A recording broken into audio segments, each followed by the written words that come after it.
फिर तांडव मचा रहा एक ऐसा वायरस जो कोरोना से भी ज्यादा है खतरनाक। केरल के कई स्कूलों को कर दिया गया बंद ताकि वायरस से हो सके बचाव। आप भी जानना चाहते हैं इस वायरस से बचाव के तरीके, तो अभी अपना लीजिए ये उपाय ताकि बाद में ना पड़े पछताना। अब एक ऐसा वायरस फिर से सुर्खियों में आ रहा है जो कोरोना से भी ज्यादा खतरनाक है।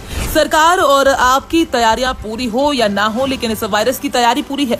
वो भारत के लोगों पर आघात करने के लिए सजग है, सतर्क है। दरअसल इस समय केरल के कोझिकोड जिले में एक और शख्स के निपाह वायरस का संक्रमण तेजी से बढ़ता जा रहा है। वायरस की चपेट में एक और ऐसे शख्स के आने की पुष्टि हुई है जो 30 अगस्त को जान गंवाने के बाद संक्रमित मरीजों के सीधे संपर्क में आ गया था।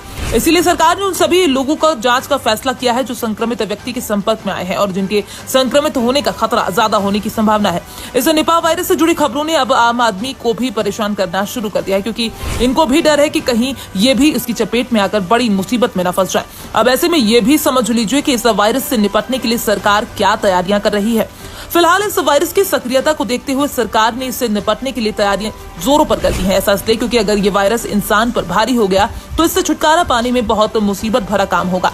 यही वजह है कि भारत निपाह वायरस संक्रमण के इलाज के लिए ऑस्ट्रेलिया से मोनोक्लोनल एंटीबॉडी की 20 और खुराक खरीदने जा रहा है। भारतीय आयुर्विज्ञान अनुसंधान परिषद के महानिदेशक राजीव बहल ने बीते शुक्रवार को इस बारे में जानकारी देते हुए बताया कि इस बीमारी से निपटने के लिए एक वैक्सीन विकसित करने के प्लान पर भी काम चल रहा है ताकि लोगों को बहुत जल्दी वैक्सीन पहुंचाई जा सके और इस खतरे को आने से पहले ही रोका जा सके। विदित है कि केरल में निपाह वायरस संक्रमण के मामले बार बार सामने आ रहे हैं और ऐसे में वैक्सीन का विकसित होना सरकार और भारतीय लोगों के लिए राहत की बात होगी। इस निपाह वायरस में मृत्यु दर कोविड-19 के मुकाबले काफी ज्यादा हो सकती है। इसको लेकर जानकार कहते हैं कि निपाह में संक्रमित होने की मृत्यु दर 40 से 70% के बीच है, जबकि कोविड में मृत्यु दर 2 से 3% थी। इस वायरस के विषय में जानकार लोग मार्गदर्शन देते हैं कि हमें 2018 में ऑस्ट्रेलिया से मोनोक्लोनल एंटीबॉडी की कुछ डोज मिली थी। वर्तमान में डोज केवल 10 मरीजों के लिए उपलब्ध है।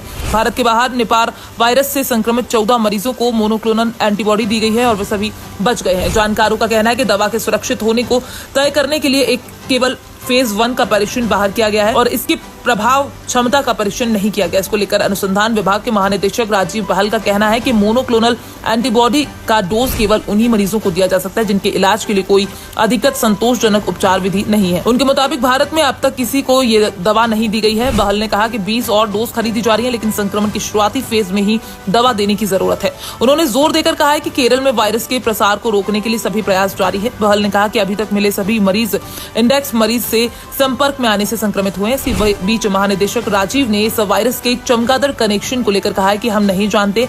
2018 में हमने पाया कि केरल में ये प्रकोप चमगादड़ों से जुड़ा था।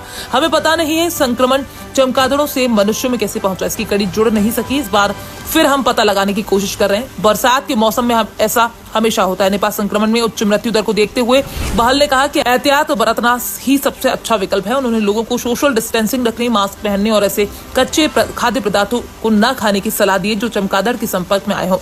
विदित है कि केरल में इससे पहले 2018, 2021 में कोझिकोड में और 2019 में एर्नाकुलम में निपाह वायरस के मामले सामने आ चुके हैं, जिसपे अंदाजा लगाया जा सकता है कि ये कितना खतरनाक होता जा रहा है। जिला प्रशासन ने पहले ही कोझिकोड के स्कूलों में 1 हफ्ते की छुट्टी घोषित कर दी है ताकि वायरस को फैलने से रोका जा सके। Bureau report.